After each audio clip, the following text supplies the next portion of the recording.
Okay, let's start with the new topic, three-phase induction motor. Okay, তো আমরা গত কিছুদিন ধরে ট্রান্সফরমার সম্পর্কে পড়তেছিলাম, তাই তো?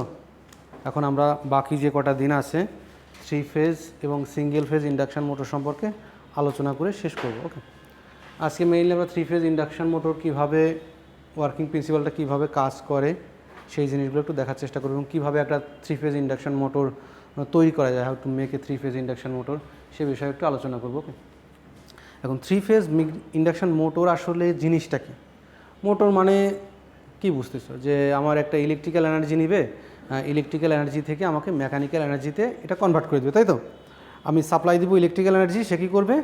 মেকানিক্যাল এনার্জিতে কনভার্ট করবে। রোটেটিং যে পার্টটা থাকবে সেটা ইলেকট্রিক্যাল এনার্জি মেকানিক্যাল এনার্জিতে কনভার্ট করবে। এখন এই থ্রি ফেজ ইন্ডাকশন মোটর হচ্ছে বহুল প্রচলিত, মানে খুব বেশি ইউজ হয়, কারণ এর কিছু সুবিধা আছে, সেটা একটু দেখি। এখানে দেখো থ্রি ফেজ ইন্ডাকশন মোটরের একটা ইন্ট্রোডাকশন বলা হচ্ছে। থ্রি ফেজ ইন্ডাকশন মোটর আসলে কি? থ্রি ফেজ ইন্ডাকশন মোটরের বিশেষ যদি কিছু গুরুত্বপূর্ণ টপিকের কথা বলি, যে কি কি আছে এর ভিতরে, মেইনলি দুইটা পার্ট আছে। একটাকে বলা হয় রোটর। রোটর মানে কি? যে পার্টটা ঘুরতেছে সেটা হচ্ছে রোটর। আর একটা পার্ট আছে স্টেটর। রোটর এবং স্টেটর মিলে হচ্ছে এই ইন্ডাকশন মোটর।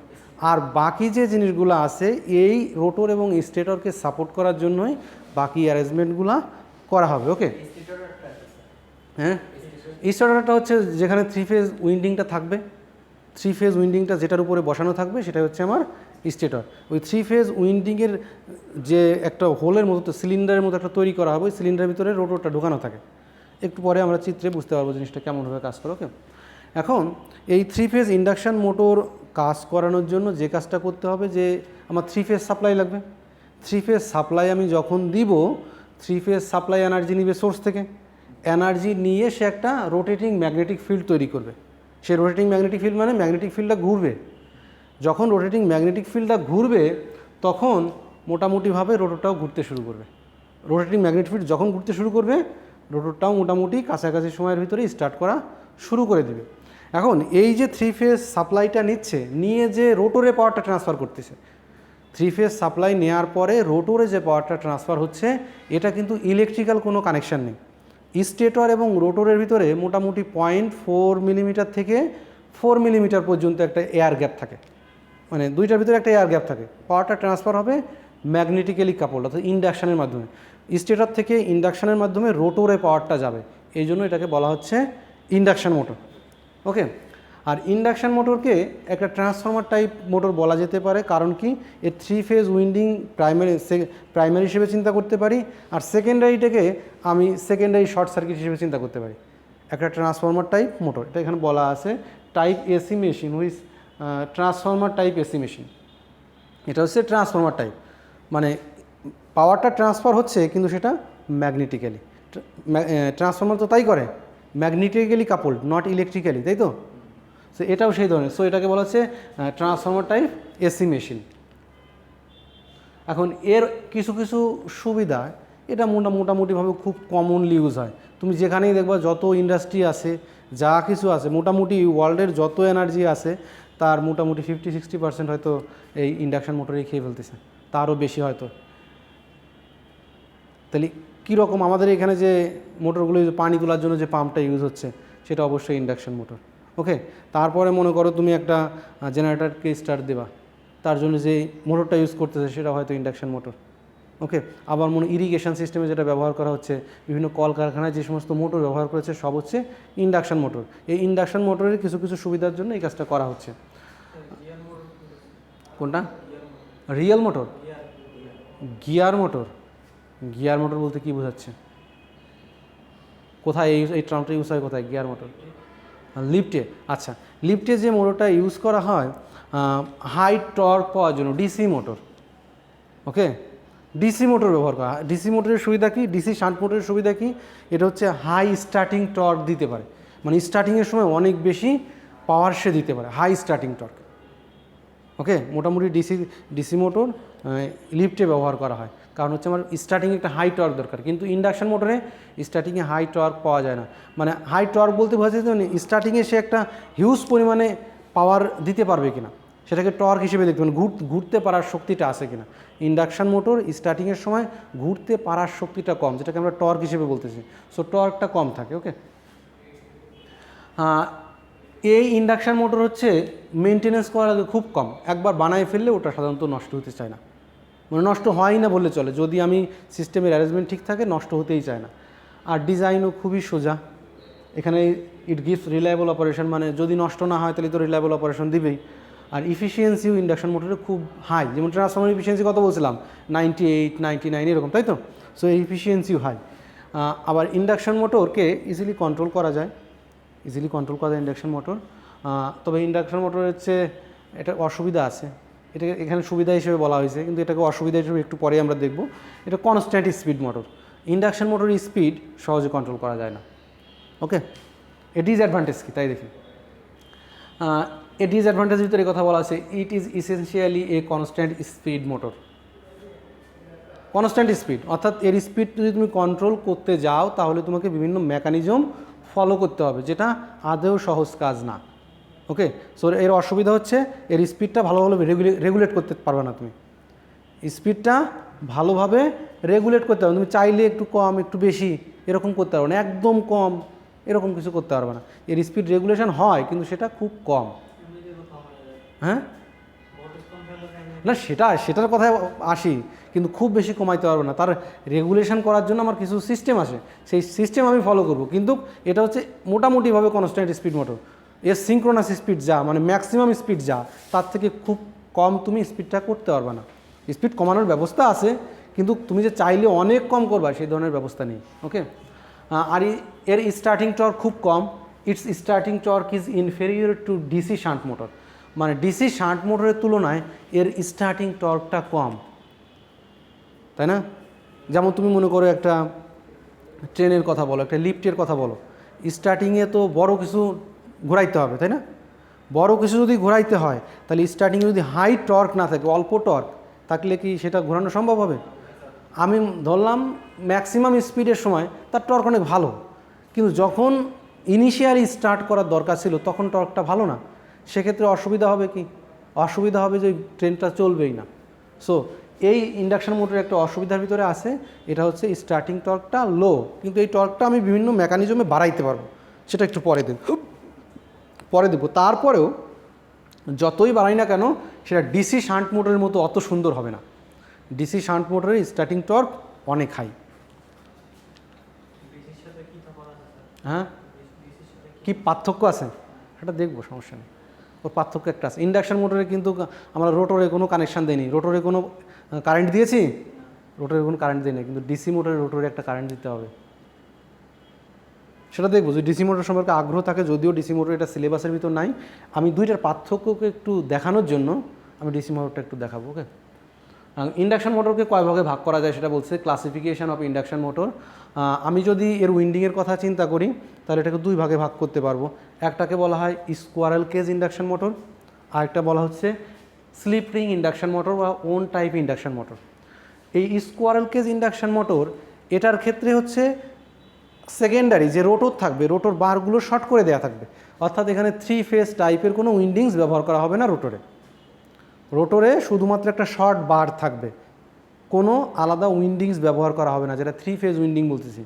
কিন্তু এই যে স্লিপ রিং টাইপ ইন্ডাকশন মোটরের ক্ষেত্রে যে রোটর থাকবে, রোটরে আমি কয়েল বসাবো, যেটা হচ্ছে 3 ফেজ কয়েল। রোটরে আমি স্টেটরেও কয়েল থাকবে, রোটরেও কয়েল থাকবে।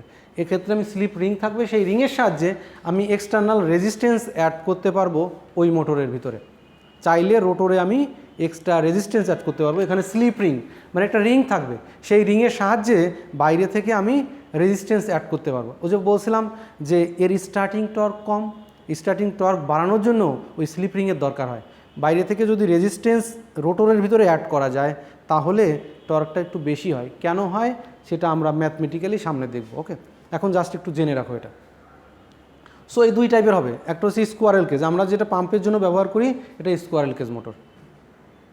পানির পাম্পের জন্য যেটা ব্যবহার করতেছি এটা হচ্ছে স্কোয়ারেল কেজ মোটর, মানে দুই পাশেই সার্কিটটাকে শর্ট করে দেওয়া আছে। এটা 3 ফেজ, কোনো উইন্ডিং রোটরে ব্যবহার করা হচ্ছে না।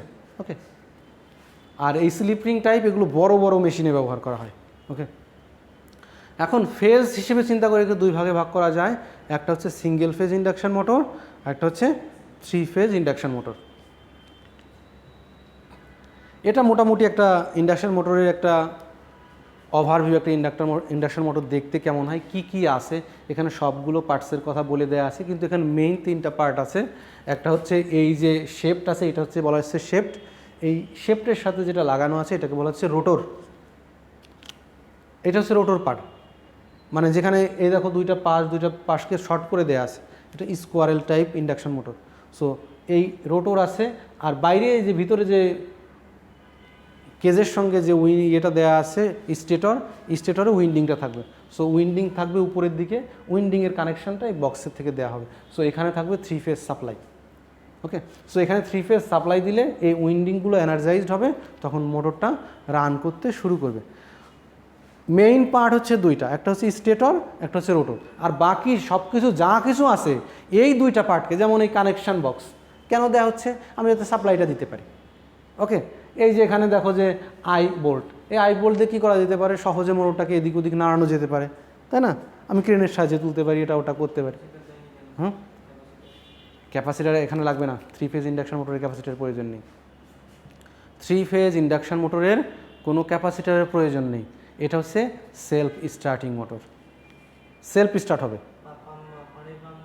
সিঙ্গেল ফেজ ইন্ডাকশন মোটর, পানির যে পাম্প আমরা ইউজ করতেছি ওটা single phase induction motor. So there will be a capacitor, সেটা ক্যাপাসিটার থাকতে হবে সেখানে একটা, যেমন সিঙ্গেল ফেজের ক্ষেত্রে যেমন একটা তুমি সিঙ্গেল ফেজ ইন্ডাকশন মোটরের উদাহরণ হচ্ছে আমাদের একটা ফ্যানে ক্যাপাসিটার ছাড়া ফ্যান চলবে না। সিঙ্গেল ফেজ ইন্ডাকশন মোটরের ক্ষেত্রে ফেজ স্প্লিট বলা হয়, ফেজকে স্প্লিট করতে ক্যাপাসিটার ব্যবহার করা হয় এবং ইনিশিয়াল টর্কটা ওই ক্যাপাসিটার থেকে আসে। ওকে, সো এই 3 ফেজ ইন্ডাকশন মোটরে কোনো ক্যাপাসিটার থাকবে না। ওকে, হ্যাঁ, এখন আসি এই ইন্ডাকশন মোটরের ক্ষেত্রে দেখবা এই রকম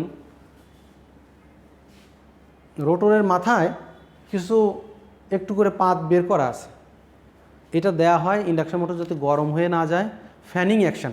একটা পাত যদি এরকম থাকে, পাতটা যদি ঘোরে তাহলে একটা সে এয়ার তৈরি করার, মানে এয়ারকে সে ফ্লো করানোর চেষ্টা করবে, তাই তো? সো এইগুলো রাখা হয় যাতে ইন্ডাকশন মোটরটা একটু ঠান্ডা থাকে, কোনোভাবেই হিট আপ না হয়ে যায়। হিট আপ হয়ে গেলে কয়েলটা পুরো নষ্ট হয়ে যাবে, তাই তো? সো এখন আমরা দেখি যে এর মেইন মেকানিজমটা কি। তাহলে দুইটা টাইপের বললাম, স্টেটর এবং রোটর। আমরা পড়ার সময় এই দুইটা জিনিসই বেসিক্যালি পড়বো, আর বাকি অ্যারেঞ্জমেন্টগুলো এমনি চোখে দেখলে বোঝা যাবে যে এই জিনিসগুলো আসলে কি। আমাদের মেইন মেকানিজমটা বুঝতে হবে স্টেটর এবং রোটরের। এখন প্রথমে আসি স্টেটর। স্টেটর হচ্ছে একটা ফাঁকা সিলিন্ডার। স্টেটর হচ্ছে একটা ফাঁকা সিলিন্ডার, সেই কথাগুলো এখানে বলা আছে। ওই সিলিন্ডারের ভিতরে যে কোরটা থাকবে, স্টেটরে একটা কোর থাকবে, সেই কোরটা হচ্ছে আমার কীরকম হবে, এরকম। দেখো এটা হচ্ছে একটা স্টেটর, এটার দিকে না দেখে এদিকেই দেখি। সো দুই পাশেই ফাঁকা এমন একটা সিলিন্ড্রিক্যাল কোর, দুই পাশেই ফাঁকা একটা সিলিন্ড্রিক্যাল কোর। এর মাঝে যে স্লটগুলো করা আছে, এটা হচ্ছে যতগুলো স্লট আছে তা অবশ্যই ইভেন স্লট। যতগুলো স্লট আছে ইভেন নাম্বার অফ স্লট, এখানে ইভেন নাম্বার অফ স্লট কাটা হবে। এর এই কোডটা বসানো হয়েছে কোথায়, এই যে ফ্রেম আছে ফ্রেমের উপরে এই কোডটাকে বসানো হয়েছে। ওকে, এখন এই কোর এবং এই ফ্রেম কিন্তু আলাদা, কোডটাকে আলাদাভাবে খোলা যায়, ফ্রেমটাকে আলাদাভাবে খোলা যায়। সো এই ফ্রেমের ভিতরে যাতে এই কোডটা খুব সুন্দরভাবে স্ট্রেংথলি বসতে পারে, ফ্রেমটাকে সেইভাবেই তৈরি করা হয়। ওকে, এখন এই যে কোডটা বানালাম দেখতে মনে হচ্ছে কি একটা মানে বাল্ক, মানে মোটা একটা শিট, তাই না? দেখতে মনে হচ্ছে মোটা একটা শিট, কিন্তু এই শিটটা কিন্তু অ্যাকচুয়ালি এরকম না। এটাকে আমি চাপ দিয়ে এরকম করে শিট আকারে রেখেছি। এটাকে কি করেছি, এই কোরটাকে যাতে এই কোরের ভিতরে, ওই যে আগেই ট্রান্সফর্মার পড়ানোর সময় পড়িয়েছি না, যে কোরের ভিতরে লস আছে ইডি কারেন্ট লস আর হিস্টেরিসিস লস, সেই দুইটা লস যেখানেই আমি ওই কোরের উপরে কয়েল পেঁচাবো সেই দুইটা লসকে আমাকে কমাইতে হবে। যেখানেই কোরের উপরে কয়েলটা পেঁচানো হবে সেই কোরের জন্য এই ট্রিটমেন্টটা সব জায়গাতেই প্রযোজ্য হবে। ওকে, সো এই যে কোরটা দেখতে পাচ্ছ একদম যে সলিড কোর, আসলে এটা সলিড না, তা এই চিত্রে দেখে বোঝা যাবে এটা সলিড কোর না। এই কোরটাকে তৈরি করার সময় কোরটাকে স্লাইস করে কাটা হবে, স্লাইস করে কাটা হবে এবং দুই স্লাইসের মাঝে আমার কি দিতে হবে, ইনসুলেশন দিতে হবে, যাতে দুই স্লাইসটা একসাথে না হয়ে যায়। একসাথে হয়ে গেলে কি হবে, ওর এরিয়া বেড়ে যাবে। সো ইডি কারেন্ট লস এবং হিস্টেরিসিস লসটা বেশি হবে। সেই লসটা কমানোর জন্য এই কোডটাকে আমি স্লাইস করেছি এবং লেমিনেশন দিয়েছি। লেমিনেশন মানে ইনসুলেশন দিয়েছি, লেমিনেশনের জন্য ইনসুলেশন দিয়েছি আমি। ওকে, লেমিনেট করে দেয়া, যাতে একটার একটার সাথে শর্ট না হয়ে যায়। ওকে, সো এরকম আলাদা আলাদা করে আমি এরকম শিট বানিয়েছি। তারপরে যখন কোডটা বানিয়েছি তখন একটা একটা করে শিট এরকম করে ভিতরে দিয়ে দিয়ে চাপ দিয়ে ওকে একটা বাল্ক একটা জিনিস তৈরি করে ফেলেছি। ওকে, সো এই কোডটা যেমন দেখতে পাচ্ছ ওইখানে, এটা কিন্তু সেটা একটু ভেঙে দেখানো আছে। এটা কেন করা হচ্ছে, আমার ইডি কারেন্ট লস এবং হিস্টেরিসিস লস কমানোর জন্য। আরেকটা জিনিস হচ্ছে, এই কোরের ভিতরে যতগুলো স্লট থাকবে, ইভেন নাম্বার অফ স্লট, ওই স্লটগুলোতে কী বসবে, কয়েল বসবে। ওই স্লটগুলোতে আমি কয়েল বসাবো, সামনের দিকে দেখতে পারবো কয়েল কীভাবে বসানো হয়। ওকে, এখন আসি রোটরের টাইপ। রোটর হতে পারে দুই প্রকার, একটা শেফটের উপরে যেটা বসানো আছে, শেফট মানে বলছিলাম কোনটা, এইটা হচ্ছে শেফট। এই যে স্টিলের যে বারটা দেখতে পাচ্ছ এটাকে বলা হয় শেফট। শেফটের উপরে যেটা বসানো আছে এটাকে বলা হচ্ছে রোটর, এটাকে বলা হচ্ছে রোটর। ওকে, এই রোটরটা হচ্ছে দুই টাইপের হতে পারে, সেই কথাটাই বলতেছে যে রোটর হতে পারবে দুই টাইপের। একটাকে বলতেছে স্কোয়ারেল কেজ টাইপ, ওই রোটর স্কোয়ারেল কেজ, স্কোয়ার মানে কাঠ বিড়ালির খাঁচার মতো দেখতে একটা অনেকটা মনে হয়, কেমন সেটা একটু পরে দেখতেছি। আর হচ্ছে ওন টাইপ। সো এই দুই টাইপই চিত্র আকারের সামনে দেখতে পারবো আমরা। এটাকে বলা হচ্ছে স্কোয়ারেল কেস টাইপ, কাঠ বিড়ালির খাঁচার মতো দেখতে অনেকটা। সো আমার কি থাকবে, কন্ডাক্টিং বার থাকবে। স্কোয়ারেল কেস দুই পাশে শর্ট করে দেওয়া থাকবে। সো কিছু কন্ডাক্টিং বার থাকবে, এই কন্ডাক্টিং বারের দুই প্রান্ত শর্ট করে দেওয়া থাকবে, মানে একটা ট্রান্সফরমারের সেকেন্ডারি সাইড শর্ট করে দেওয়া আছে, সেটার জন্য এটাইভাবে করে দেওয়া আছে। ওকে, এখন যদি আমি জিনিসটাকে এইরকম রাখি, মেকানিক্যাল স্ট্রেংথ খুব বেশি পাবো না, অনেক ফাঁকা জায়গা থাকবে। সো এ যে ফ্লাক্সগুলো বা ম্যাগনেটিক ফ্লাক্স তৈরি করবে, এর ভিতরে কারেন্ট যাবে তো। সো কারেন্ট গেলে যে ম্যাগনেটিক ফ্লাক্স তৈরি হবে, সেই ফ্লাক্সটা এই বাতাসের এয়ারের ভিতর দিয়ে পাস হবে, এয়ারের ভিতর দিয়ে পাস হলে লস প্রডিউস হবে। সো সেই লসটা কমানোর জন্য এই রোটরের ভিতরে আয়রন লেমিনেশন ব্যবহার করা হবে, মানে আয়রন কোর ব্যবহার করা হবে। সো স্টেটরে যেমন একটা কোর দেখেছো, এখানেও একটা কোর থাকবে। সো স্টেটরে একটা কোর থাকবে, রোটরের একটা কোর থাকবে, এবং এই কোরের ভিতরে স্লট কাটা থাকবে। ওই স্লটের ভিতরে আমি এই কন্ডাক্টিং বারগুলো বসাই দেবো। কন্ডাক্টিং বার বসিয়ে দিয়ে এখানে দেখো, এই হচ্ছে এখানে সম্পূর্ণটা দেখানো হয়েছে, এই দুইটা আলাদা আলাদা করে দেখানো, এইটা এখানে সম্পূর্ণভাবে দেখানো। সো শেফটের উপরে আমার এই রোটরটা আছে, এই রোটরের এই যে দাগগুলো দেখা যাচ্ছে এটা হচ্ছে কন্ডাক্টিং বার, আর এই যে এইগুলো লেমিনেটেড কোর, লেমিনেটেড শিট একসাথে এক করা হয়েছে। ওকে, বোঝা গেল। সো এটা হচ্ছে স্কোয়ারেল কেস টাইপ রোটরের বৈশিষ্ট্য। ওকে, এখানে কিন্তু কোনোভাবেই আলাদা করে বাইরে থেকে কিছু অ্যাড করা যাবে না, বাইরে থেকে তুমি কোনো রেজিস্ট্যান্স অ্যাড করতে পারবে না এর ভিতরে, কারণ এর দুই মাথা শর্ট করে দেওয়া আছে, রেজিস্ট্যান্স অ্যাড করলে সেটা কাজে লাগবে না। সো কোনো তারও এখানে, এটা কিন্তু 3 ফেজ টাইপ বা সিঙ্গেল ফেজ টাইপ এরকম কোনো কিছু না, জাস্ট একটা শর্ট পাথ। বোঝা গেল। কিন্তু ওন টাইপ যেটা আছে সেটা একটু অন্যরকম। ওন টাইপ রোটর দেখতে এমন অনেকটা। ওন টাইপ রোটরের ক্ষেত্রে বলা হচ্ছে এটা হচ্ছে 3 ফেজ টাইপ হবে। আমি ওই রোটরের উপরে কয়েল পেঁচাবো, কয়েলটা পেঁচাবো 3 ফেজ হিসাবে, এমনভাবে পেঁচাবো, পেঁচানোর পরে আমি সেটাকে 3 ফেজ হিসেবে সাজাবো। ওকে, সাজানোর পরে 3টা ফেজকে আলাদা 3টা স্লিপ রিং আকারে আমি বাইরে নিয়ে আসবো। এটাকে যদি মনে করো আমার কয়টা প্রান্ত ছিল, মোট ছিল 6টা প্রান্ত, 6টা প্রান্ত ছিল না, আমি তিনটাকে শর্ট করে দিয়েছি মনে করো, 3টাকে শর্ট করে দিলে তাহলে 3টা এক জায়গায় হয়ে গেছে, ভিতরে রেখে দিয়েছি, আর 3টাকে আমি বাইরে আনবো, 1টা 2টা 3টা, তাই না, 3টা আউট করে নিয়ে আসলাম।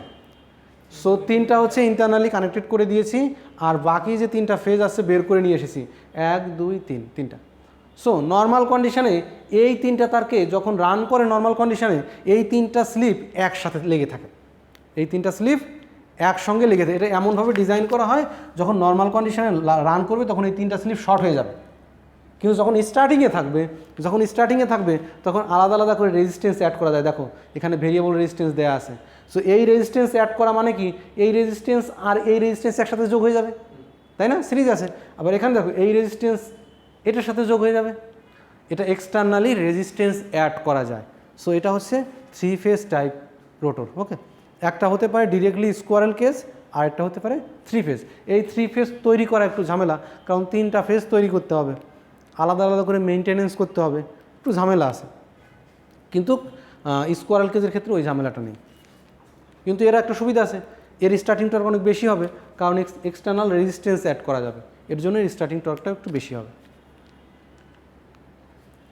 এখন আসি, এ ছিল মোটামুটি মানে একটা ইন্ডাকশান মোটরের স্টেটর এবং রোটরের গল্প। এটা তুমি একটা জিনিস দেখলেই বুঝতে পারবে এর ভিতরে কী কী আছে না আছে, সেই গল্পগুলো আমরা এত সময় করলাম। এখন এই ইন্ডাকশান মোটর অ্যাকচুয়ালি কাজ করে কীভাবে, এই কাজ আমরা 2-3টা ভাগে ভাগে বুঝবো। হ্যাঁ, প্রথমে কিছু কথা বলে যাব, পরে সেই কথাগুলোকে আবার এক্সপ্লেন করার চেষ্টা করব। তাহলে এটা হচ্ছে আমার একটা ইন্ডাকশান মোটরের স্টেটর, তাই তো? এটা হচ্ছে আমার স্টেটর, এটা হচ্ছে আমার রোটর। আমি রোটরটাকে বাইরে এনে দেখিয়েছি যাতে একটু তোমাদের বুঝতে সুবিধা হয়।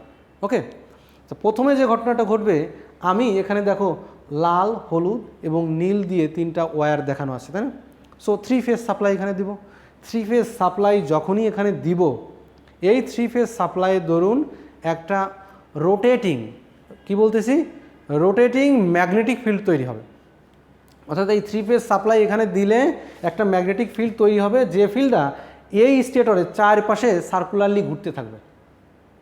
সো একবার এখানে থাকবে, একবার এখানে থাকবে, একবার এখানে এরকম করে ঘড়ির কাঁটা যেরকম ঘুরতেছে না, ঠিক এক্স্যাক্টলি ওই রকম করে একটা ম্যাগনেটিক ফ্লাক্স তৈরি হচ্ছে। মনে করো একটা ম্যাগনেটিক ফ্লাক্স তৈরি হয়েছে, সেই ফ্লাক্সটা কখনো এইখানে আসে, কখনো এইখানে আসে, কখনো এইরকম আসে।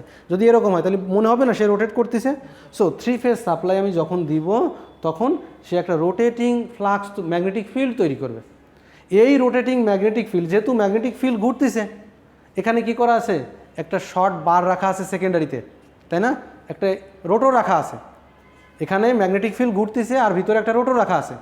এখন যে ঘটনাটা ঘটতেছে, যখন ম্যাগনেটিক ফিল্ডটা ঘুরতেছে, এটা তো ভিতরে ছিল। সো এই যে এখানে বারগুলো আছে, কন্ডাক্টিং বার, যেটাকে আমি রেখে দিয়েছি, শর্ট পাথ করা আছে, এই কন্ডাক্টিং বারগুলোকে কাট করবে না ওই ম্যাগনেটিক ফিল্ডটা? সো ও যাচ্ছে এদিকে এদিকে, এখানে কন্ডাক্টর থাকলে সেটা কাট করবে না, যাচ্ছে কাট করলো, যাচ্ছে কাট করলো। সো রোটেটিং ম্যাগনেটিক ফিল্ড কী করবে, এই কন্ডাক্টিং বারগুলোকে, শর্ট পাথকে সে কাট করতে থাকবে।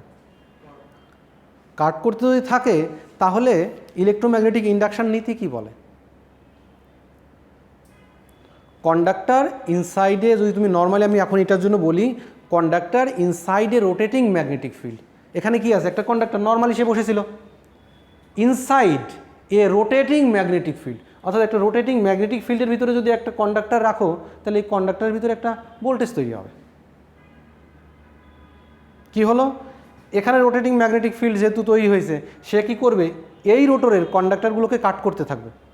যখনই কাট করবে, তখন এর ভিতরে একটা ভোল্টেজ তৈরি হবে, তাই না?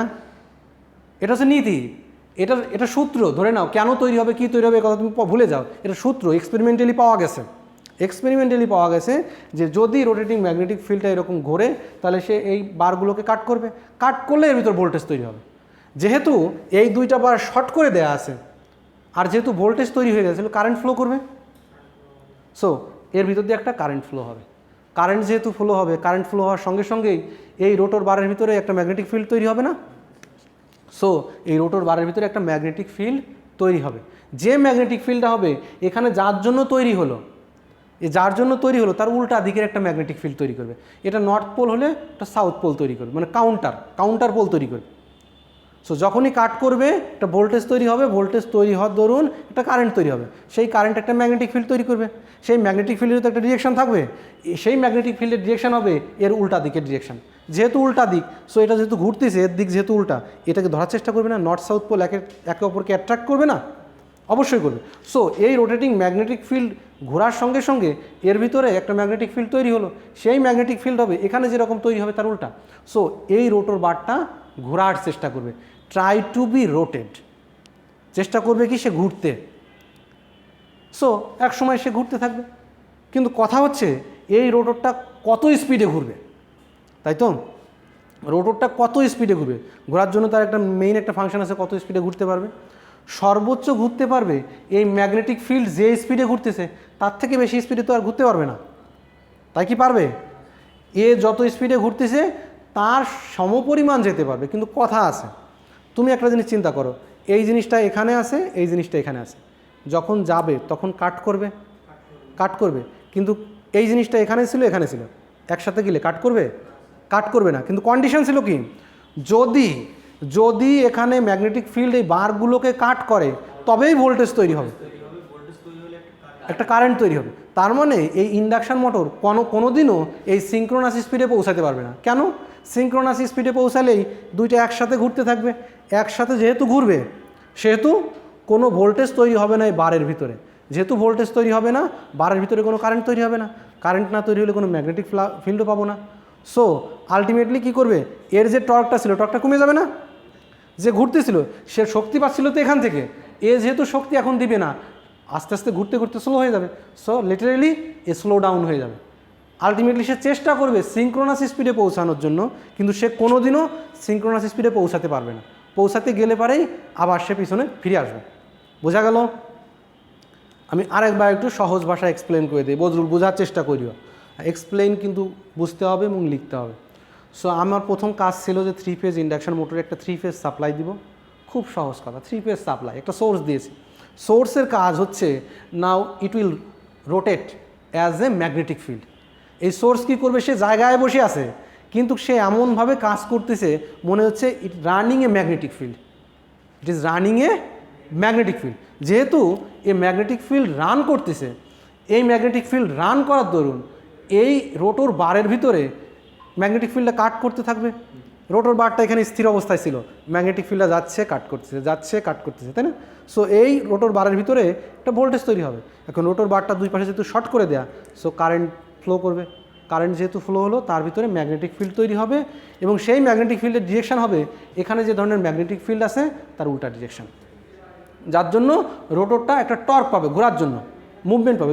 যদি মনে করো একটা নর্থ পোল আছে এখানে, এটা নর্থ সাউথ দুইটা পোল আছে, তুমি ঝোলাই রাখছো, এখানে একটা রাখছো, এটা নর্থ, এখানে একটা সাউথ পোল রাখছো, তাই না?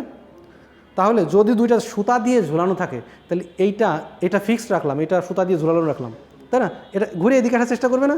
সো এটাও তাই, আমি কিন্তু এটাকে ফিক্সড রেখেছিলাম, এইটাকে মুভ করতে পারে, এটা মুভ করতে পারে। সো কী করবে, rotate, try to be rotate.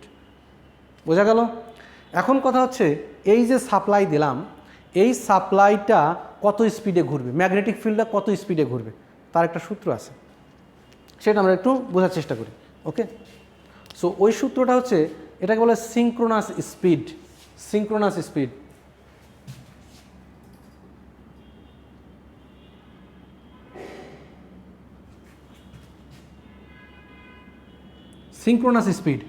Synchronous speed মানে কি, ফিল্ড যে স্পিডে ঘুরতেছে, আমি যে সাপ্লাইটা দিয়েছি সেই সাপ্লাইয়ের দরুন যে ফিল্ডটা তৈরি হয়েছে সেই ফিল্ড যে স্পিডে ঘুরতেছে সেটাকে বলা হচ্ছে সিঙ্ক্রোনাস স্পিড। So NS.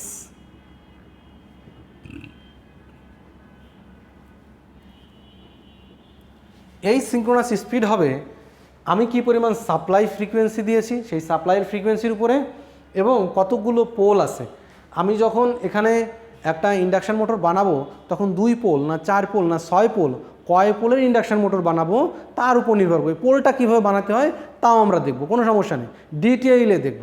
প্রথমে মনে রাখো যে এখানে পোল তৈরি করা হবে, 2 পোলের হতে পারবে, 4 পোলের হতে পারবে, 6 পোল বা 8 পোলের হতে পারবে, এরকম। ওকে, এটা 3 পোলের হতে পারবে না। হ্যাঁ, নর্থ সাউথ কারেন্টের ডিরেকশন দিয়ে বানাবো। কারেন্ট যদি এদিকে যায় তাহলে এক ধরনের পোল হবে, কারেন্ট যদি উল্টা দিকে যায় তাহলে আরেক ধরনের পোল হবে। সো আমি এমন একটা অ্যারেঞ্জমেন্ট করব, একসময় কারেন্ট এদিকে যাবে ওইটার ভিতরে, আবার উল্টা দিকে যাবে। তাই যদি হয় তাহলে এদিকে নর্থ হবে, এদিকে সাউথ হবে।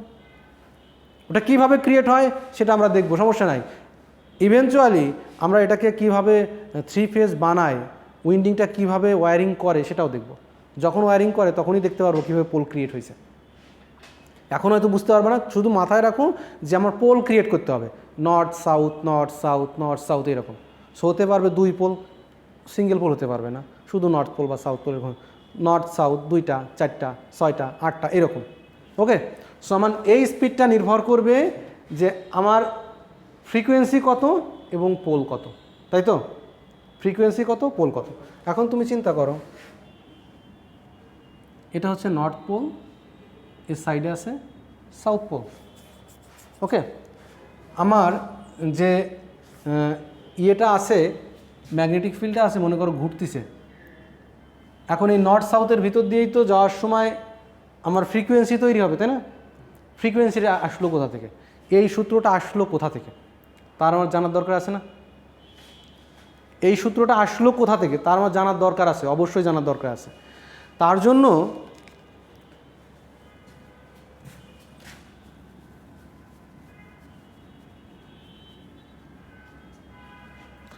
এটাকে বলা হচ্ছে, ভুলে গেলাম জিনিসটা, ফ্রিকোয়েন্সিটা আসলো কোথা থেকে জিনিসটা ভুলে গেলাম, সাইকেল। আচ্ছা ঠিক আছে,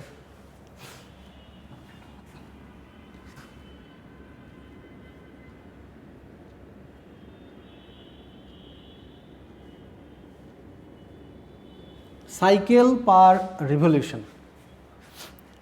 একবার ঘুরলে কতটা সাইকেল তৈরি করবে? কতটা সাইকেল মানে বোঝাচ্ছি, হ্যাঁ এটা একটা পূর্ণ সাইকেল। সো যখন নর্থ সাইডে আছে, আমি ধরে নিই যখন নর্থ পোলের আন্ডারে আছে তখন ধরে নেই এই সাইকেলটা, এই সাইকেলের অর্ধেক পার্ট তৈরি হলো, তাই না? এটা জেনারেটর থেকে ফ্রিকোয়েন্সি আসবে, যে জেনারেটিং স্টেশন আছে সেই জেনারেটিং স্টেশন থেকেই ফ্রিকোয়েন্সিটা তৈরি হয়েছে, তাই না? সো জেনারেটিং স্টেশনের ফ্রিকোয়েন্সিটা তৈরি হলো কীভাবে? তার স্টেটর রাখা আছে আর আমি রোটরে একটা ম্যাগনেটিক ফিল্ড দিয়ে ঘোরাচ্ছি, রোটরে একটা ম্যাগনেটিক ফিল্ডকে ঘোরাচ্ছি। যখন ঘোরাবো, রোটরটা যখন এই নর্থ পোলের আন্ডারে থাকবে, ধরলাম কারেন্টের ডিরেকশন হবে এখান থেকে এখানে, তাই তো? এখন রোটরটা যদি সাউথ পোলের আন্ডারে আসে তাহলে কারেন্টের ডিরেকশন উল্টে যাবে না? সো এই দুইটা পোল ক্রস করলেই একটা সাইকেল হয়ে যাবে, দুইটা পোল ক্রস করলেই কারেন্ট বা ভোল্টেজের একটা সাইকেল হয়ে যাবে। কারণ যখন রোটরটা এখানে ছিল তখন ধরলাম কারেন্টের ডিরেকশনটা এখানে, যখন এই পোল থেকে এই পোলে গেল তখন কারেন্টের ডিরেকশন অবশ্যই উল্টা দিকে যাবে। সো দুইটা পোল পাশাপাশি থাকলে তারা একটা সাইকেল তৈরি করে। So cycle per revolution, cycle per revolution এটা হবে P/2, পোল ভাগ 2। হ্যাঁ, দুইটা জোর পোলে গিয়েই মানে দুইটা পোল হলেই একটা সাইকেল হবে। তার মানে পোল যদি 8টা থাকে, পোল যদি 8টা থাকে তাহলে সাইকেল হবে কয়টা? 4টা। So revolution cycle per pole কতটা সাইকেল হবে তা পোলের উপর নির্ভর করবে। সো পোল ডিভাইডেড বাই 2 হচ্ছে সাইকেল। এক রিভলিউশন মানে জেনারেটরটা যখন এক পাক দিছে, জেনারেটরের রোটর যখন এক পাক দিছে তখন ওই কয়টা সাইকেল তৈরি করবে। যদি আমার 8টা পোল থাকে তাহলে 4টা সাইকেল কমপ্লিট করবে। ওকে,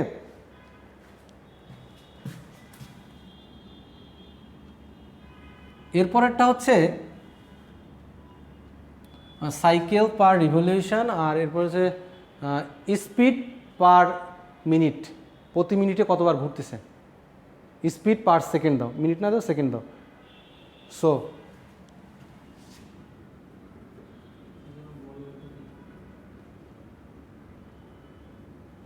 পার সেকেন্ডে সে কতবার ঘুরবে, রিভলিউশন পার সেকেন্ড, স্পিড না দিয়ে এটা ওই এক নামে দিই রিভলিউশন পার সেকেন্ড।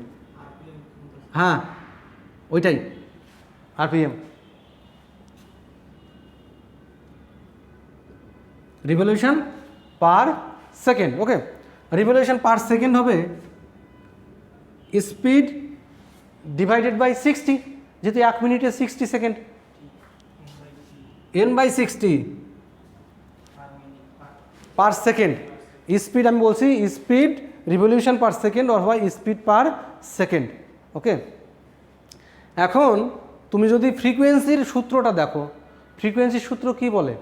1 সেকেন্ডে যতগুলো পূর্ণ কম্পন সম্পন্ন করে তাকে আমার ফ্রিকোয়েন্সি বলা হয়। 1 সেকেন্ডে যতগুলো সাইকেল কমপ্লিট হবে। So cycle per second is frequency. এখন চিন্তা করি আমার ফ্রিকোয়েন্সির সূত্র ড্রাইভ করতে হবে, আমার জানা আছে হচ্ছে সাইকেল পার রিভলিউশন এটা, আর রিভলিউশন পার সেকেন্ড হচ্ছে এটা। বোঝা গেল? তাহলে সাইকেল পার সেকেন্ড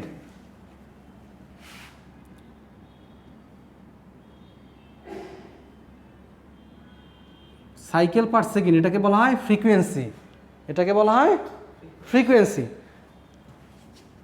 এখন এই কথাগুলো আমি লিখি cycle per revolution, cycle divided by N, revolution দিই, সাইকেল পার রিভলিউশন থাকে। এরপরে আসি রিভলিউশন পার সেকেন্ড।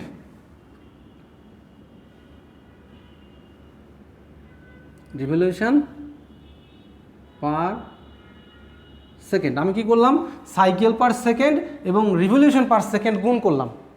ওকে, তাহলে চিন্তা করো এই রিভলিউশন কাটা যাবে, থাকবে কি সাইকেল পার সেকেন্ড, তাই কথাটা তো লেখা ঠিক আছে। আমি লিখেছি cycle per second, so cycle per revolution into revolution per second, কথা তো লেখা যায়। সো রিভলিউশন কাটা গেলে সাইকেল পার সেকেন্ড থাকবে। এখন দেখো এই সাইকেল পার সেকেন্ডের মান কত, p/2, p/2 into revolution per second n divided by 60। So f equal to pn divided by 120। এই যে এনটাকে বলা হচ্ছে, এই এনটাকে বলা হয় সিঙ্ক্রোনাস স্পিড ns। তাহলে এই সূত্রটাকে আমি নতুন করে সাজাতে পারি না। সো ns হবে 120 f ডিভাইডেড বাই p। বোঝা গেল সূত্রটা কোথা থেকে আসলো?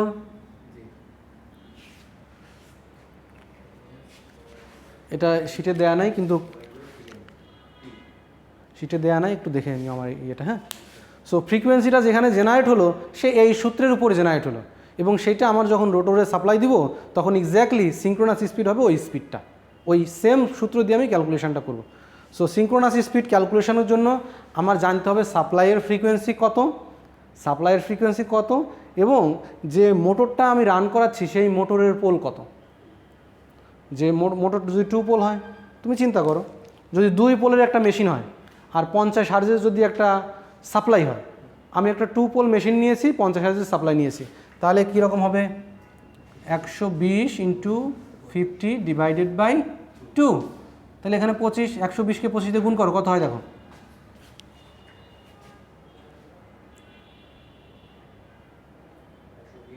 25, এটা 2800 সামথিং এরকম আসে পারে, 3000 RPM, 3000 RPM।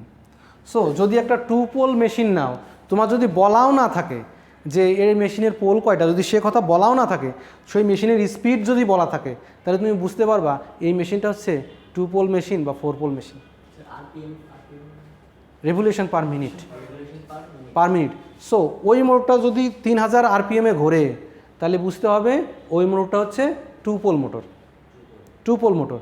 এখন এটা যদি আমি 4 পোল মোটর হতো, তাহলে সূত্রটা কেমন হতো, 120 ইন্টু 50 ডিভাইডেড বাই 4, 3 4 12, তাহলে 30 গুণ 50, এটা কত হবে 1500।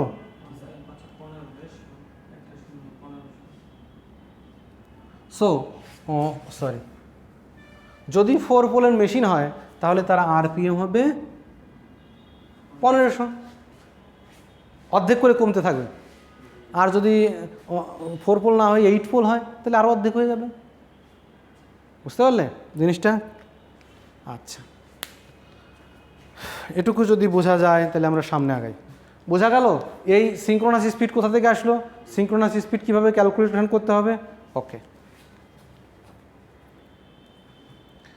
তাহলে এখানে একটা জিনিস বোঝা যাচ্ছে যে এই সিঙ্ক্রোনাস স্পিডটাকে কন্ট্রোল করা যাবে যদি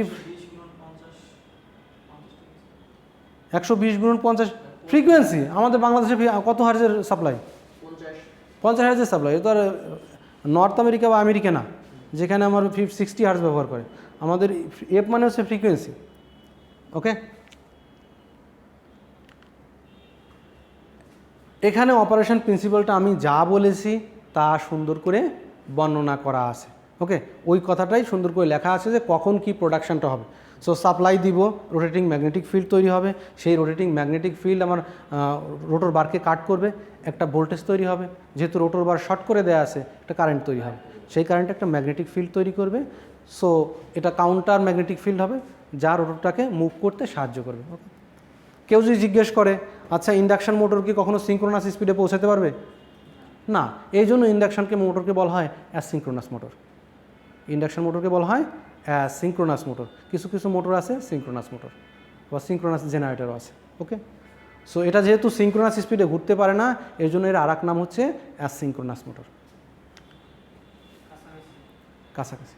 আচ্ছা, এখন আসি এই ইন্ডাকশন মোটর, আমি বলতেছি এটা সিঙ্ক্রোনাস স্পিডে পৌঁছাতে পারবে না। তার মানে এই সিঙ্ক্রোনাস স্পিডে যে পৌঁছাতে পারতেছে না, এর একটা টার্মস দিয়ে আমরা একটা প্রকাশ করব, সেটাকে বলা হচ্ছে স্লিপ। স্লিপ অর্থাৎ স্লিপ মানে হচ্ছে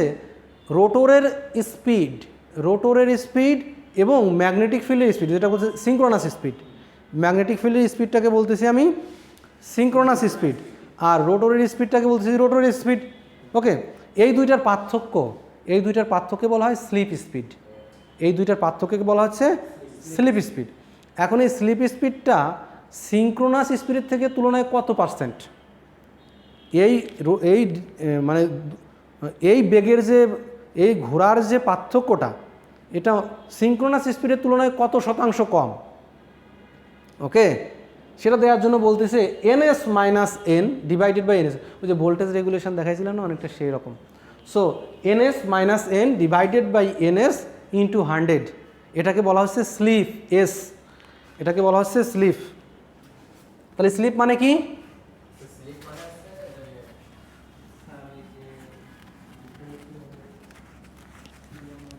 সিঙ্ক্রোনাস স্পিড। কেন মনে থাকে না সেটা রোটরের স্পিড, সিঙ্ক্রোনাস স্পিড এবং রোটরের স্পিডের পার্থক্যটাকে বলা হয় স্লিপ স্পিড। এই স্লিপ স্পিডটাকে যদি সিঙ্ক্রোনাস স্পিড দিয়ে ভাগ করি সেটাকে বলা হয় স্লিপ। সেই স্লিপের মান হচ্ছে S. S equal to ns minus N divided by ns into 100%। এটা সর্বনিম্ন হতে পারবে 0, সর্বোচ্চ হতে পারবে 1। সর্বনিম্ন হতে পারবে 0, সর্বোচ্চ হতে পারবে 1। স্লিপ 0 মানে কি? এর সিগনিফিকেন্স কি? কথাটার মানে কি? স্লিপ 0, স্লিপ 0 মানে হচ্ছে সিঙ্ক্রোনাস স্পিড এবং রোটরের স্পিড সমান। সিঙ্ক্রোনাস স্পিড, রোটরের স্পিড সমান। তাহলে স্লিপ 1 মানে কি?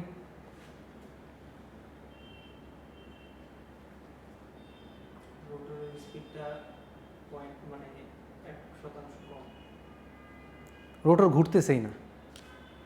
এই ইকুয়েশনটা তুমি চিন্তা করো, যখন n 0, যখন n এর মান 0, তখন ns ডিভাইডেড বাই ns কাটাকাটি করে 1। কিন্তু এর মান যখন ns হতো, যদি ns হতো তখন 0 হতো, তাই না? সো রোটরটা যখন স্থির অবস্থায় আসে তখন তার স্লিপ হচ্ছে 1। যখন স্থির অবস্থায় আসে তার স্লিপ হচ্ছে 1, আর যখন সিঙ্ক্রোনাস স্পিডে দৌড়াচ্ছে তখন তার স্লিপ হচ্ছে 0। বোঝা গেল? সো স্লিপ হতে পারবে ম্যাক্সিমাম 1, মিনিমাম 0। মিনিমাম হবে কখন? যখন সে সিঙ্ক্রোনাস স্পিডে দৌড়াতে পারবে তখন মিনিমাম হবে, আর যখন বসে থাকবে তখন স্লিপ ম্যাক্সিমাম হবে। ওকে, স্লিপের সাথে টর্কের একটা সম্পর্ক আছে, আগামী কয়েক ক্লাসে আমরা সেগুলো দেখব। ওকে, এখন এখানে বলা আছে if rotor runs at synchronous speed then s equal to 0। If the rotor is stationary মানে স্ট্যান্ড স্টিল, মানে সে দাঁড়াই আছে, কোনো জায়গায় মুভ করতেছে না, তাহলে s ইকুয়াল টু 1। ওকে, এখানে ওই বলা আছে the quantity ns minus N is sometimes called slip speed. ns minus এনকে স্লিপ স্পিড বলা হয়। এখন এই ইন্ডাকশান মোটরের স্লিপ খুব বেশি হয় না, 0.1 থেকে 3% পর্যন্ত এই স্লিপটা হতে পারে। ওকে, পার্সেন্টেজটা 0.1 থেকে 3%, এখানে কিন্তু 1 বলা হয়নি, 3%। ওকে, এখানে 1 মানে 0.1% মানে 00 সামথিং, 0.001, তাই না? আর 3% মানে 0.03। বোঝা গেল? সে এটা গেল সে কই, এই যে 0.1%, কোন জায়গায়?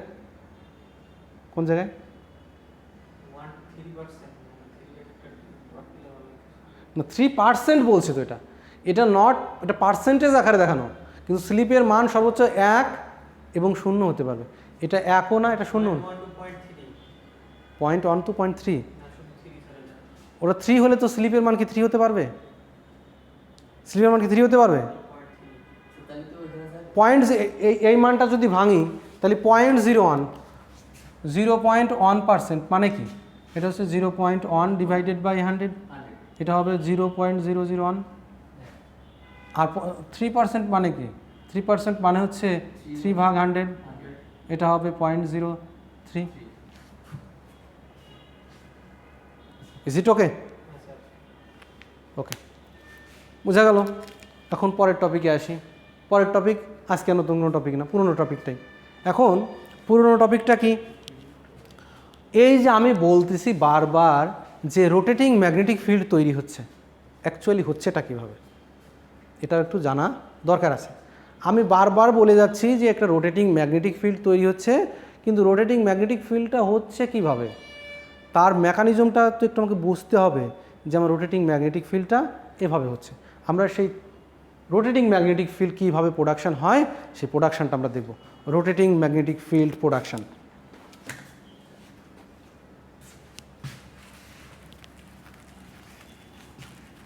একটু মনোযোগ দিয়ে দেখবা, হ্যাঁ, তাহলেই বুঝতে পারবা। একটু ভেক্টর বুঝতে হবে এটা পাঠতে গেলে।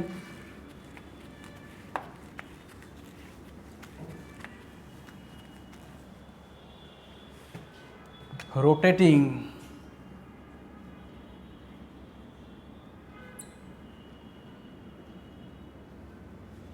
ম্যাগনেটিক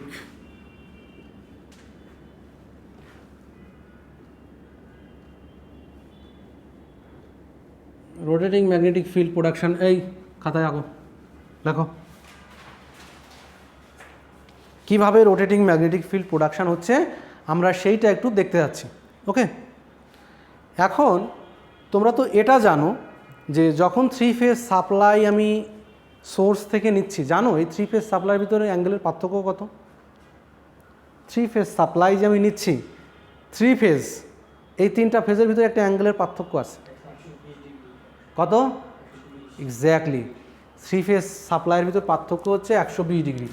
আচ্ছা, এইটাকে ঘোরাইয়ে শুধুমাত্র এই বোর্ডে ফোকাস করো তো, একটু আগায় এনে শুধু বোর্ডে ফোকাস করো।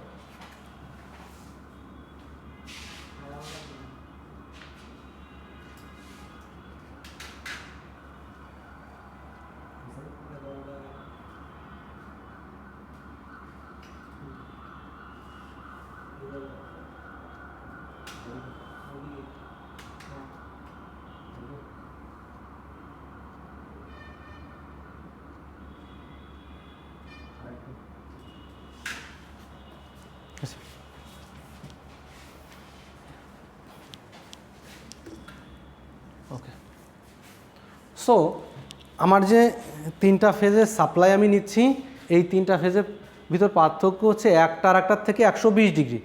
এই মেকানিক্যালি যখন আমি এই সোর্সটা বানিয়েছি, যখন বানিয়েছি তখন এই এমনভাবে করেছি, হ্যাঁ উইন্ডিংটা 120 ডিগ্রিতে করা হয়েছে, ও মেকানিক্যাল অ্যাঙ্গেলটা এখানে ইলেকট্রিক্যাল অ্যাঙ্গেল হিসেবে শো করতেছে। ওকে, 120 ডিগ্রিতে আমি কয়েলগুলো রেখেছিলাম, যার জন্য এটা 120 ডিগ্রি আকারে দেখাচ্ছে। 120 ডিগ্রি পরে গিয়ে আবার অন্যটা শুরু হবে। এটা যদি এখন শুরু হয় তাহলে ফেজ 1 যদি 0-তে শুরু হয়, ফেজ 2 শুরু হবে 120 ডিগ্রি পরে, ফেজ 3 শুরু হবে 240 ডিগ্রি পরে, মানে 120 ডিগ্রি পার্থক্য থাকতে হবে তাদের ভিতরে। তাহলে এইটাকে যদি আমি একটু সাইন ওয়েভ আকারে দেখানোর চেষ্টা করি, তাহলে সাইন ওয়েভটা আমরা একটু বোঝার চেষ্টা করি। সাইন ওয়েভ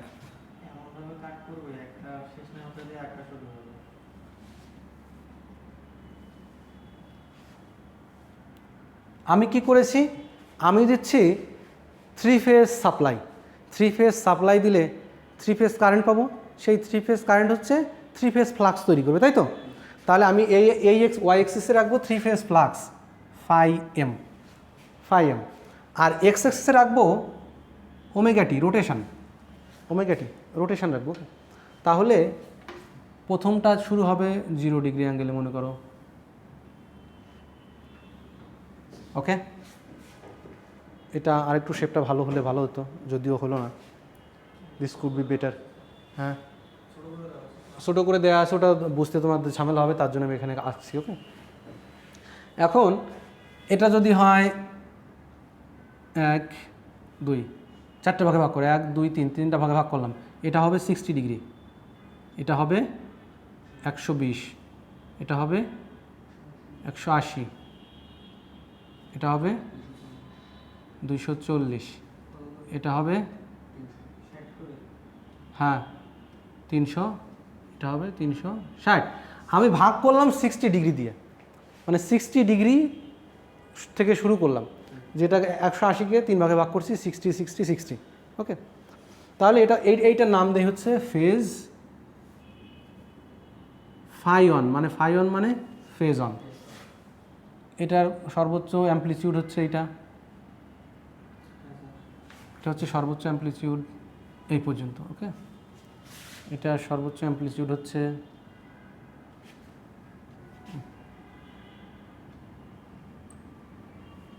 এর বেশি তো অ্যাম্পলিটিউড উঠবে না, অ্যাম্পলিটিউড দুটোরই সেম। সো অ্যাম্পলিটিউড ওটা ফেজ অন যদি এখানে শুরু হয়, ফেজ টু শুরু হবে 120 ডিগ্রি থেকে। সো 120 ডিগ্রি থেকে শুরু করলাম,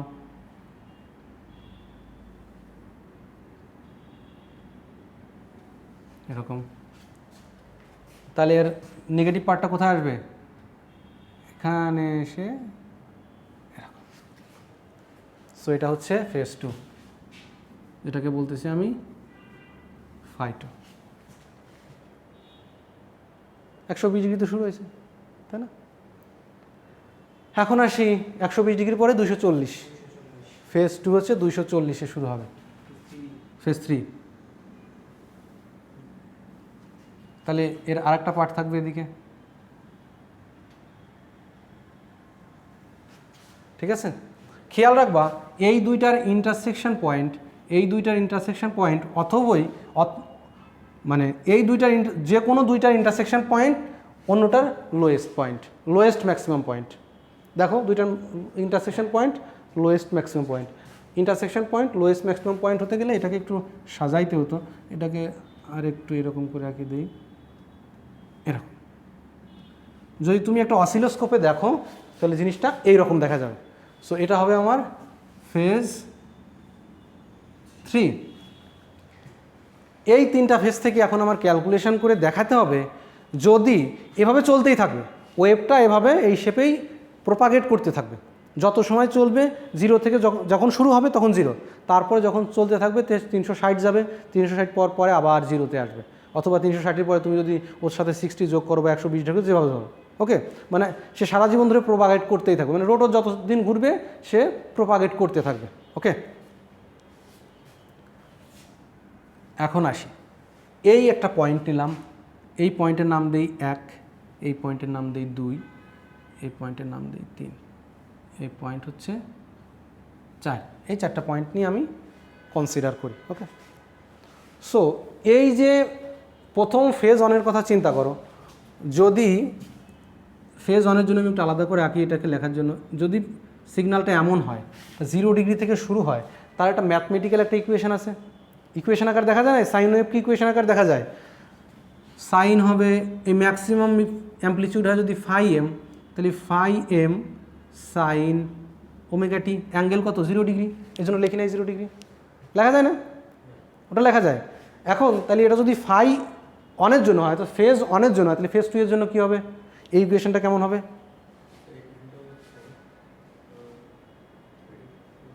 এখানে হচ্ছে 0 ডিগ্রি, এরকম ছিল। তাহলে দ্বিতীয় ফেজটা কোথায় শুরু হবে? ফাই এম সাইন ওমেগা টি মাইনাস 120 ডিগ্রি। সো ওই ইকুয়েশনটা হবে মাইনাস 120 ডিগ্রি। সো এটা হচ্ছে ফেজ ওয়ানের জন্য ফাই অন, এটা হবে। এটা হচ্ছে ফাই টু এর জন্য হবে, ফাই থ্রি এর জন্য হবে ফাই এম সাইন ওমেগা টি মাইনাস 240। ওকে, সো 3টা ফেজের জন্য আমার 3টা ইকুয়েশন লেখা শেষ। এখন এখান থেকে আমি দেখাতে পারবো যে রোটেটিং ম্যাগনেটিক ফিল্ডটা অ্যাকচুয়ালি হচ্ছে কীভাবে। তুমি প্রথমে পয়েন্ট অনের কথা চিন্তা করো, পয়েন্ট অনের কথা চিন্তা করো।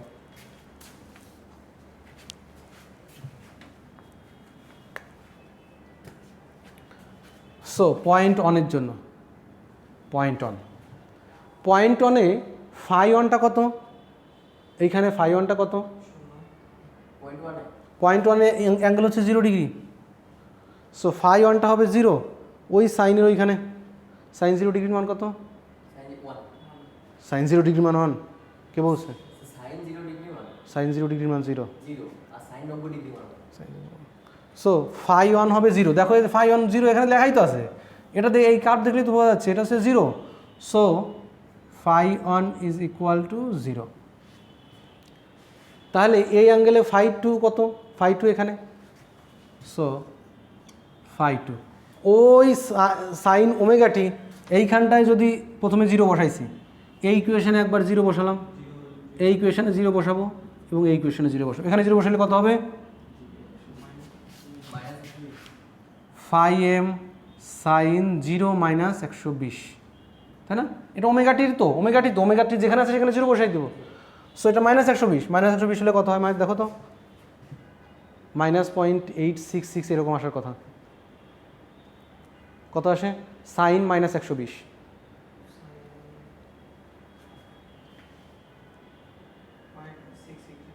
হ্যাঁ মাইনাস না প্লাস, মাইনাস, যদি মাইনাস আসে তাহলে ওই 0.866 এটাকে লেখা যায় √3/2, তুমি যেটা বললে এটাকে বলা যায় √3/2 ফাই।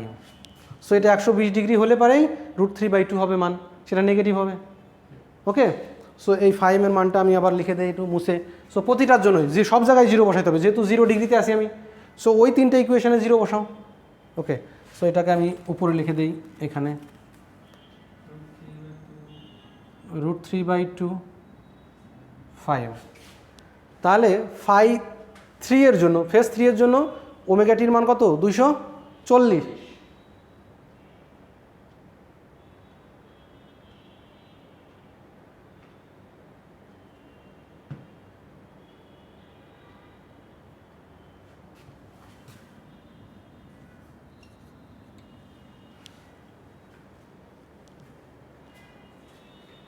ওমেগাটির মান কত এখানে 3 নম্বর ইকুয়েশনে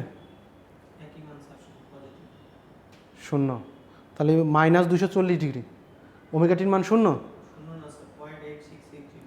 আমি এই ইকুয়েশনে যদি 0 বসাই তাহলে সাইন -240 না, সো এটা হবে √3/2 ফাই এম। ওকে, বোঝা গেল। তো এইটা আমি কিভাবে এটাকে ফেজর আকারে ড্র করা যায়, এই যে 3 ফেজ সিগন্যালটা এঁকেছি, এই 3 ফেজ সিগন্যালটাই ফেজরের আকারে দেখানো যায়, এইভাবে আসে 120 ডিগ্রি অ্যাঙ্গেলে আসে, এটাও যা এটাও তাই, এটা ওয়েভ আকারে দেখানো, ওটা ফেজর আকারে দেখানো। ওকে, তার মানে এটা হচ্ছে ফেজ 1, মানে এটা হচ্ছে ফাই 1, এটা হচ্ছে ফাই 2, এটা হচ্ছে ফাই 3। এখন ওই তিনটার কোনটা নাই, ফেজ ফাই 1 নাই, তাই না, ফাই 1 হচ্ছে 0, 120 থেকে শুরু হয়েছে, তাই না। তাহলে ফাই 1 যদি 0 হয়, আমি প্রথমে আঁকি এখানে, আবার ওইকে দেখাই, এটা হবে 0, আঁকলাম সমস্যা নেই, এটা এটা ফাই 2, এটা হচ্ছে ফাই 3, এইটা হচ্ছে আমার কি হয়ে যাবে 0। আমি যখন স্টার্টিংয়ে কেবলমাত্র শুরু করতেছি মেশিনটা, সে 0 ডিগ্রি অ্যাঙ্গেলে আছে, ফেজরটা এইভাবে ছিল। সো প্রথমেই 0 ডিগ্রি অ্যাঙ্গেলে ফাই 1টা 0, সো 0 হয়ে গেলে মুছে দেবো, দরকার নেই, ও নাই, কারণ ফাই 1 এর কোনো কাজই নাই, ফেজ 1 এর কোনো কাজই নেই এখানে। সো ফেজ 1 মুছে দিলাম। এখন ফাই 2 কত আছে, -√3/2, এদিকে যদি পজিটিভ হয় ফাই 2, এদিকে নেগেটিভ, সো এটা নেগেটিভ দিই। সো এটা হচ্ছে -√3/2 phi M. Phi M prime হবে কেন, আমি এটা পজিটিভ মান, এর পজিটিভ মান এই জায়গায় আসবে √3/2 ফাই এম। এটা তো প্রাইমারি সেকেন্ডারি করতেছি না আমি, তাই না। সো ফাই 3 এর মান কত, √3/2, সো এটা হবে √3/2 ফাই এম। এখন তাহলে যে ফ্লাক্সটা, নেট ফ্লাক্সটা কোথায় আছে, এটা যদি ফাই 2 হয়, এটা যদি ফাই 3 হয়, তাহলে নেট কোনটা, নেট হচ্ছে এই দুইটা দিয়ে একটা, যদি আয়তক্ষেত্র বা প্যারালালোগ্রাম আঁকতাম, তাহলে তার কর্ণ বরাবর হতো এদিকে এদিকে, এটা হচ্ছে এর কর্ণ, ঠিক আছে, বোঝা গেল? সো নেট ফ্লাক্স কোন দিকে হবে? মনে করো একটা বল তুমি দুই দিকে টানাটানি করতেছো এরকমভাবে, এদিকেও টানতেছো এদিকেও টানতেছো, আসলে নেট বলটা কোন দিকে হবে? নেট বলটা হবে দুইটার ভেক্টরের কর্ণ বরাবর। ফিজিক্সের পড়ছো এটা, কর্ণ বরাবর আসবে। এই কর্ণ বরাবর আনতে গেলে একটা সূত্র ছিল, যদি দুইটা বাহুর মান সমান হয় তাহলে কর্ণ হবে হচ্ছে 2a, এই বাহুর মান কত? 2a cos α/2, অর্থাৎ এদের মাঝে কোণ, এদের মাঝে কোণের 2 ভাগ করতে হবে আর হচ্ছে a দিয়ে গুণ করতে হবে। a কত? √3/2, তার অ্যামপ্লিটিউড হচ্ছে √3/2, সো 2 × √3/2 φm ইন্টু cos α/2, এখানে α/2 এখানে কত ছিল? 60 ছিল। কেন 60 ছিল সেটাকে একটু বোঝাই।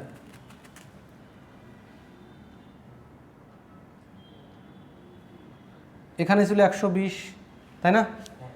সেই 120-এর ঠিক মাঝামাঝি এই ভেক্টরটা আসছে, তাহলে 60 থাকলো, সেই 60-এর মাঝামাঝি আবার এই কর্ণটা গেছে, তাহলে 30 থাকলো। ওই ওই ওই ইকুয়েশনটা এখানে লিখলাম, 2a এর মান কত? √3/2 φm cos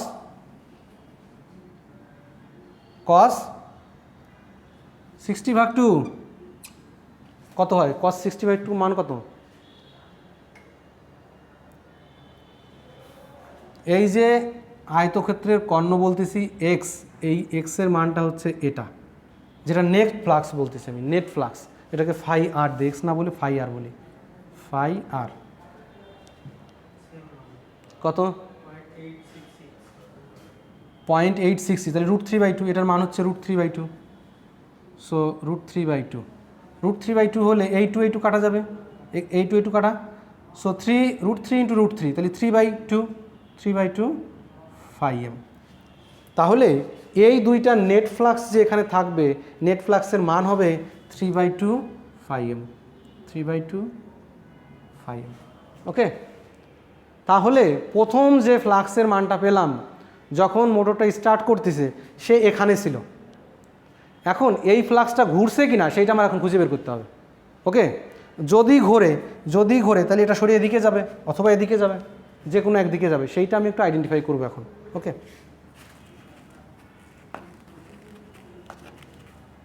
এখন 0.1 পয়েন্টে যে ক্যালকুলেশন করছিলাম সেটা শেষ, এখন পয়েন্ট আসবে 60-তে, এর মাঝেও পয়েন্ট আছে কিন্তু আমি ক্যালকুলেশন সুবিধার জন্য নেইনি, সো 60-তে আবার নেব।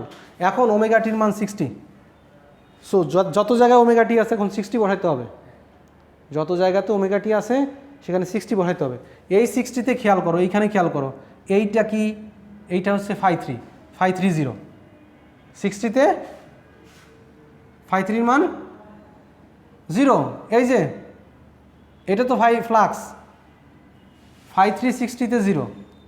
আর যদি φ1-এর কথা বলি, φ1টা মোটামুটি এই লেভেলে আছে, 60-তে এই লেভেলে আছে, সো φ1-এর ক্যালকুলেশন করলে কত হবে? এখানে 60 বসাইলে, ওমেগাটির মান 60 বসাইলে φ1-এ sin 60 ডিগ্রির মান কত? সো এটা হয়ে যাবে মোটামুটি √3/2 φm। একইভাবে φ2 হয়ে যাবে মাইনাস, কারণ আমি যখন 60-তে ছিলাম φ2 আসে নেগেটিভে, তাই না?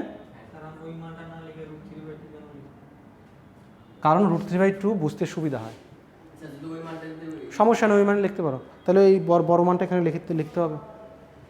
আমি ফ্র্যাকশন আকারে লিখছি যাতে কাটাকাটি করা যায় কোনোভাবে, ওকে। আর ফ্র্যাকশন লিখলে তুমি কাটাকাটি করতে পারতে না, ওকে। সো এখন φ3 0, এখন φ3 0, φ1-এর একটা মান আছে, φ2-এর একটা মান আছে। তাহলে প্রথম নেটটুকু ছিল এই জায়গা, নেটটুকু, তাহলে বাকিগুলো মুছে দেই। এটা হচ্ছে নেট, প্রথম যখন ছিল এখানে। এখন φ3 0, তার মানে এই পার্টটা 0, এই পার্টটা নেই, এই পার্টটা নেই, এই পার্টটা নেই, আছে কোন পার্টটা? φ1, φ1টা তাহলে আমি আগের মতো এঁকে দিই, φ1টা এখানে আছে কত? φ2 আছে, φ2 যদি থাকে এখানে φ2, এটা নেগেটিভ মান, তাহলে φ2 নেগেটিভ মান এখানে আসবে, ঠিক আছে। ফাই টু নেগেটিভ মানটা এখানে আসবে। তাহলে এখন এই দুইটার একটা কর্ণ বরাবর ভেক্টর আসবে, তাই না? সো এর প্যারালোগ্রাম যদি আঁকি, দেখো এই যে আগের ঠিক আগের মতোই, এটার মান কত হবে 3/2 5m। সো আগে ম্যাগনেটিক ফিল্ডটা এখানে ছিল, ঘুরে সেটা এখানে চলে আসছে না? সো 0 ডিগ্রিতে যখন ছিলাম তখন সে এখানে ছিল, যখন 60 ডিগ্রিতে আসছি তখন সে এখানে চলে আসছে, মানে শিফট করছে। যখন 120 ডিগ্রিতে যাব সেটা শিফট করে অ্যারাউন্ড আবার দেখা গেলো এগুলো মুছে দিই, ওই একই নিয়মে 120 ডিগ্রি মানে ওমেগা টির জায়গায় 120 বসাতে হবে, ওমেগা টি এর জায়গায় 120 বসাতে হবে। সো দাঁড়াও, 120 ডিগ্রি করে ঘুরবে না, এটা কন্টিনিউয়াস প্রসেস। সো এখানে আসবে।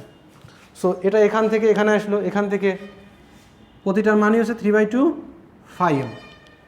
প্রতিটার মানই হচ্ছে ম্যাক্সিমাম ফ্লাক্সের 1.5 গুণ, ম্যাক্সিমাম ফ্লাক্সের 1.5 গুণ। 3/2 মানে 1.5 না? 3/2 মানে কত? 1.5। 3/2 মানে 1.5।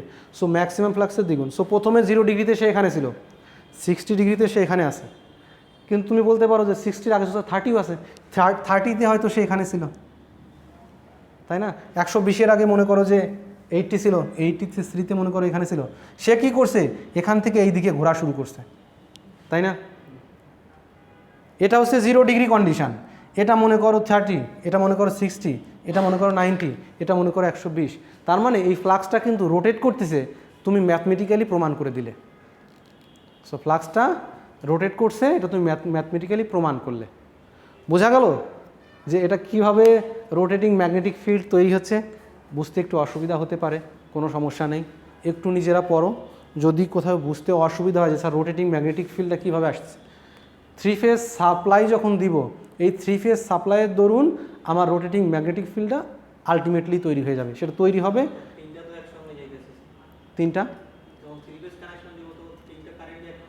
তিনটা কারেন্টই একসঙ্গে গেলেও নেট ফ্লাক্স শুধু একদিকেই পাবো। 3টা কারেন্ট একসঙ্গে তুমি বলতে পারতেছো কীভাবে? তার অ্যাঙ্গেলের ডিফারেন্স আছে না? কোনো জায়গা যদি 60 থাকে, পরেরটাই কি 60 ডিগ্রিতে সেম মান থাকবে? ফেজ 1-এর 60 ডিগ্রিতে যে মান, তুমি এখানে চিন্তা করো, ফেজ 1-এর 0 ডিগ্রিতে যে মান, ফেজ 1 হচ্ছে 0, কিন্তু ফেজ 3-র মান হচ্ছে এটা, ফেজ 2-র মান এটা, তার মানে আলাদা আলাদা। এখানে কারেন্টের মান ভিন্ন ভিন্ন, 3টা ফেজের জন্য আলাদা, কারণ ফেজ 1-এর জন্য কোনো কারেন্টই নাই, ফেজ 2 এবং 3 এর জন্য আছে। সো তুমি যেটা বলতেছো 3টা কারেন্টই সাইমultaneously থাকবে, থাকতে পারে, সমস্যা নেই। থাকলেও তার নেট ফ্লাক্স হচ্ছে একদিকেই থাকে। 3টা কারেন্ট মিলে নির্দিষ্ট একটা দিকে ফ্লাক্স তৈরি করবে। এই যে ভেক্টর ডায়াগ্রাম আকারে যেটা দেখানো হচ্ছে, ওকে, একটু ইমাজিন করতে হবে, একটু ইনটিউশন বাড়াইতে হবে, না হলে এই জিনিসগুলো বুঝতে অসুবিধা হবে। ওকে, সো চেষ্টা করো। এই রোটেটিং ম্যাগনেটিক ফিল্ডের একটা অ্যাসাইনমেন্ট থাকলো, আগামী ক্লাসে এই রোটেটিং ম্যাগনেটিক ফিল্ডটা কীভাবে তৈরি হয় ডিটেইলে আমাকে একটু এঁকে দেখাবা। এই রোটেটিং ম্যাগনেটিক ফিল্ড যে এই দিকে ঘুরবে এমন কোনো কথা নাই। আমি মোটরটা ক্লকওয়াইজ ঘুরতেছে, মোটরের যে কোনো একটা লিড, 2টা লিডের ইন্টারচেঞ্জ করে দিলে মোটরটা উল্টা দিকে ঘোরা শুরু করবে, কারণ তখন রোটেটিং ম্যাগনেটিক ফিল্ডটা ঘুরে যাবে। ওকে, মনে করো আমি প্রথম যে অ্যারেঞ্জমেন্টটা ছিল 3টা ফেজ, প্রথম অ্যারেঞ্জমেন্ট করে আমি দেখলাম এটা ক্লকওয়াইজ চলছে, কিন্তু আমি যদি ফেজ 3টার 2টার ইন্টারচেঞ্জ করে দিই, একটা আর একটা উল্টায় দিই, তাহলে রোটেটিং ম্যাগনেটিক ফিল্ড উল্টা দিকে ঘোরা শুরু করবে।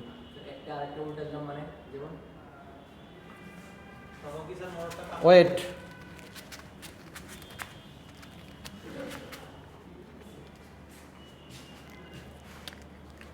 মনে করো এটা হচ্ছে আমার জাংশন বক্স, জাংশন বক্সে আমার 3টা লাইন আছে।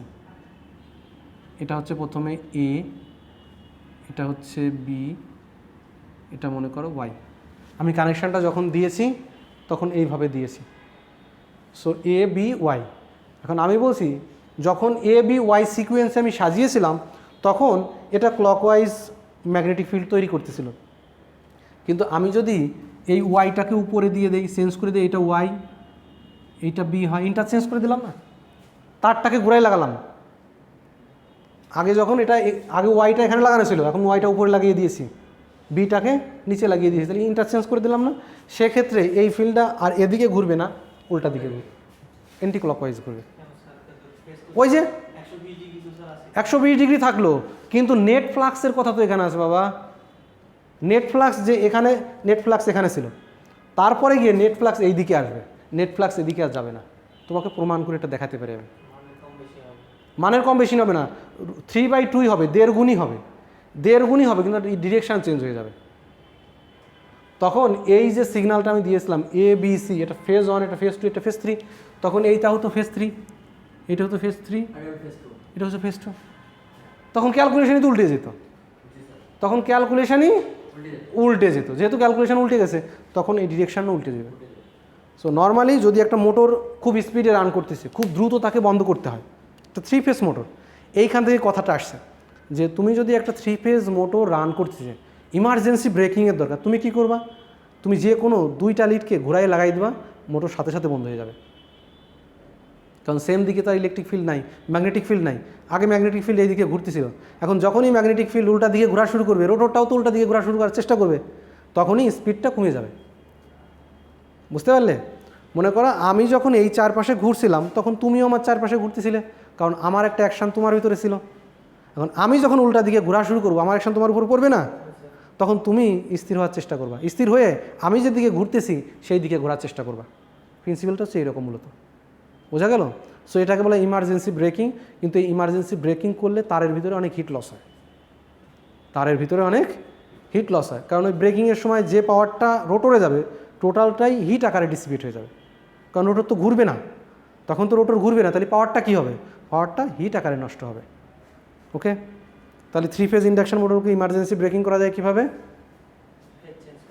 ফেজ যে কোনো 2টা ফেজকে ইন্টারচেঞ্জ করে দাও, ঘোরার ডিরেকশন চেঞ্জ হয়ে যাবে, সাথে সাথে মোটরটা অফ হয়ে যাবে। কিন্তু বেশি সময় ধরে রাখলে রোটরটা আবার উল্টা দিকে ঘোরা শুরু করবে, বেশি সময় দেওয়া যাবে না। হ্যাঁ, না পুড়ে যাবে না, তখন ব্রেক হয়ে থামবে, থামার পরে আবার ঘুরবে, উল্টা দিকে ঘুরবে। বুঝতে পারছো?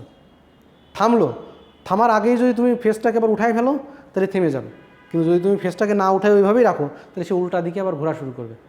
ইন্ডাকশন মোটর যে কোনো দিকে ঘুরতে পারে, ক্লকওয়াইজও ঘুরতে পারে, এন্টি ক্লকওয়াইজও ঘুরতে পারে, ওটা সমস্যা নয়।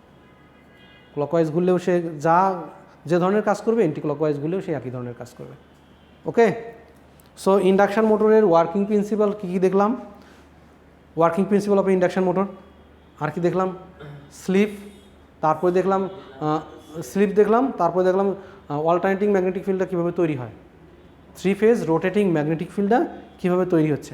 আর প্রথমে দেখলাম হচ্ছে ইন্ডাকশন মোটরের ক্লাসিফিকেশান, ইন্ডাকশন মোটরের অ্যাডভান্টেজ এবং ইন্ডাকশন মোটরের কনস্ট্রাকশন। সো এই কয়টা জিনিস আগামী ক্লাসে একটু দেখে আসবো। ওকে, সো আজকের মতো এই পর্যন্তই।